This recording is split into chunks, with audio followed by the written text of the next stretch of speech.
और अब आज मैं बताऊंगा कि यूरोप के अंदर जब मैं ट्रैवल कर रहा था फ्रांस के अंदर, तो मुझे वहाँ हमारे इंडियन लोग मिले जो कि भूखे प्यासे और बाहर सोने को मजबूर थे। आज उनकी बात करेंगे। और दोस्तों, और मैंने क्या क्या देखा यूरोप के अंदर ट्रैवल के दौरान, जो बिल्कुल ही हैरान कर देने वाली बातें हैं। जो लोग वहाँ पे नए लोग जाना चाहते हैं या वहाँ पे भी लोग यूरोप के अंदर बैठे हैं, कुछ मैं एडवाइस भी दूंगा क्या करें, और कुछ दोस्तों मैं ट्रिक्स भी दूंगा आज कि आप इतने पैसे लगा के ना जाएं, क्योंकि मैंने वहां पे देखा है लोग 15 लाख से लेके 20 लाख 25 लाख तक लोग लगा के वहां पे गए हैं। तो दोस्तों, वहां जाके फिर आपको जॉब नहीं मिलती और आपको रहने के लिए घर नहीं मिलते, और फिर आपको जो जॉब नहीं मिलेगी, आपके पास पैसा नहीं होगा, तो दोस्तों आप फिर दोबारा अपने घर वालों से पैसे मंगवाओगे। और यानी कि क्या क्या परेशानी है वो सब बात करते हैं। तो दोस्तों, जैसे ही मैं फ्रांस के अंदर पहुंचा, तो फ्रांस के अंदर जैसे ही मैं पहुंचा दोस्तों, मैं 2 दिन वहां पे रुका। क्योंकि वैसे तो मैं यूरोप के अंदर 3 से 4 दिन ही रुका हूं, क्योंकि उसके पीछे भी दोस्तों एक सिस्टम है, एक मकसद था। मकसद क्या था दोस्तों, मेरा 1 वीक का प्लान था। लेकिन जैसे ही मैं इंडिया से गया फ्लाई दुबई लेके, मेरी दुबई के अंदर स्टे थी, मेरी आगे नेक्स्ट फ्लाइट थी। तो दोस्तों, वहां से मेरी जो फ्लाइट है वो मिस हो गई थी। तो मैं नेक्स्ट वीडियो में बताऊंगा कि मुझे भी किस तरह का परेशानी का सामना करना पड़ा ट्रैवल के दौरान। लेकिन आज बात करता हूँ, चलो जैसे करके मैंने फिर अपनी फ्लाइट, उन्होंने मेरे को 2 से 3 दिन बाद दी। जो मेरा 1 वीक का प्लान था यूरोप का, तो वापसी की टिकट वही थी। तो मेरे 2 दिन का ही, 2 से 3 दिन का ही मेरा ट्रैवल प्लान बचा। तो दोस्तों, जैसे ही मैं फ्रांस के अंदर पहुंचा, तो वहां मैंने हमारे लोगों से देखा, काफी लोग सड़कों के ऊपर लेटे हुए थे रात के दौरान। तो जैसे ही दोस्तों मैंने उनसे बातचीत की कि आप कहाँ से हो, तो उन्होंने बताया कि मैं इंडिया से हूँ। क्या कितने टाइम से आए हो? उन्होंने कहा, कोई कह रहा था मेरे को 6 महीने हो गए हैं, कोई कह रहा था 1 साल हो गया है तकरीबन। और 12 से 15, 20 20 25 25 लाख रुपया लगा के लोग गए हैं, और उनको एक साल हो गया, 6 6 महीने हो गए, जॉब नहीं मिली। आखिर में उन्होंने घर से भी दोबारा फिर पैसे मंगाए, क्योंकि जो लोग यूरोप में रहते हैं उनको पता ही होगा, और जो नए लोग हैं यहाँ से जाना भी चाहते हैं, मैं उनको ही बता देता हूँ। कम से कम यूरोप के अंदर 300 से 400 यूरो कम से कम आपका खर्चा है। आपका रहने का किराया, आपका खाने पीने का, और आपका मोबाइल रिचार्ज वगैरह, छोटा मोटा जो कम से कम 300 से 400 यूरो खर्चा है। लेकिन दोस्तों, अगर आपको वहां जाके जॉब नहीं मिलेगी, तो 300 से 400 यूरो का मतलब है कि 90 के हिसाब से रेट है। आप मान के चलो 30 से 35 या 40 हजार रुपया जो आपका खर्चा आपको हर महीने वहां पे आपके गल पड़ेगा।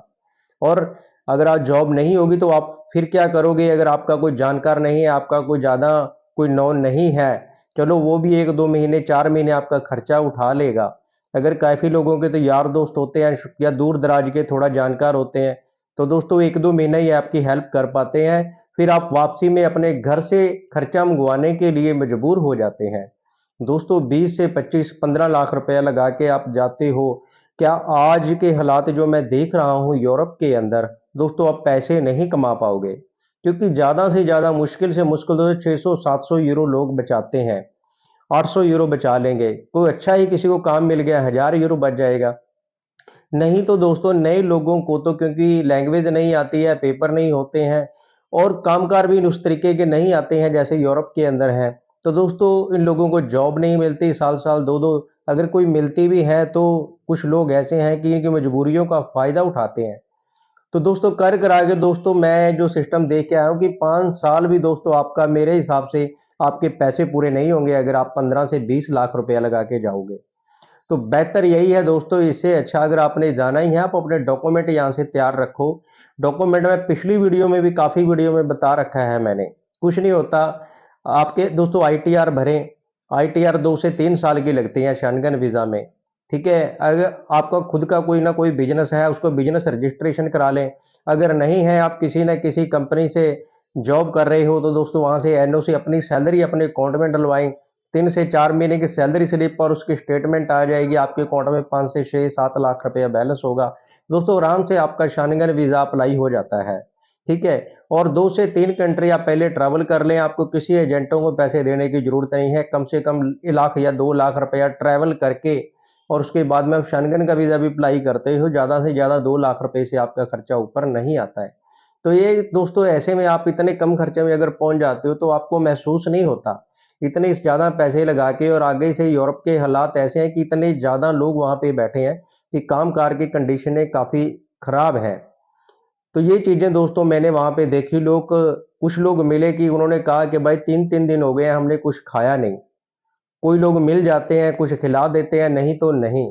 और बाहर सोते भी उनको 3-3 महीने हो गए हैं, 4-4 महीने, क्योंकि मजबूर हैं। वो कह रहे हैं कि हम घर से भी कब तक मंगवाएंगे, क्योंकि घर पे भी पीछे बेचारों की कंडीशन डाउन होती है, जिसकी वजह से अब वो भी क्या करें। मजबूरियों का एहसास तो इंसान को मैं समझता हूँ कि होता है। और दोस्तों कहीं ना कहीं हमारी भी बेवकूफ़ी है कि हम बिना सोचे समझे अपना कोई ना कोई स्टेप उठा लेते हैं।